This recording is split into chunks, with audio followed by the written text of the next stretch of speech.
د کورنیو چارو وزارت اړوند د ډبرو سکرو د تدارکاتو قرارداد د نوبهار افضلي شرکت ګټلې چې چارې د یو مېرمنې لوري پر مخ وړل کیږي.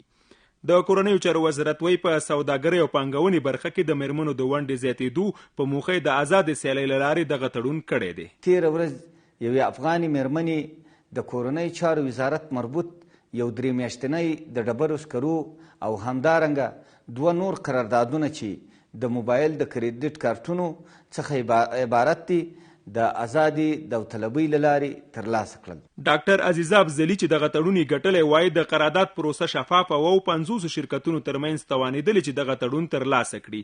مېرمن افضلي خلا هایي چې دغه قرارداد له لارې به وکولی شي نورو مېرمنو ته د کار کولو زمینه هم برابره کړي. هدفم این است که زیادتر به خاطر رشد خانم‌ها بتانم که یک مسیری را برای خانم‌ها باید باز شود و اونا بتانن که از طریق راه تجارت و یا راه‌های دیگری که برای جامعه مفید باشه تلاش داشته باشند تا در کنار برادرها یک خدمت بر مردم وطن و به وطن باشه. اخوا د افغانستان د مېرمنو د سوداګرۍ خونه د حکومت دغه ګام چې په دولتي قراردادونو کې د لومړي ځل لپاره یو مېرمنه بریالۍ اعلانېږي نیک ګام بولي او غوښتنه کوي چې دغه لړۍ دې جاري وساتل شي.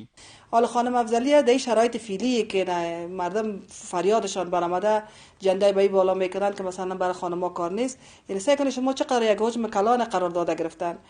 گمیال ما رفتیم امروز یونیسف صحبت کردیم که بسیار یک حجم کلان پروژه‌ای که مربوط به یونیسف میشه که حمایت کننده‌اش هم UN است مختص به خاطر خانم‌ها به خاطر اطفال است.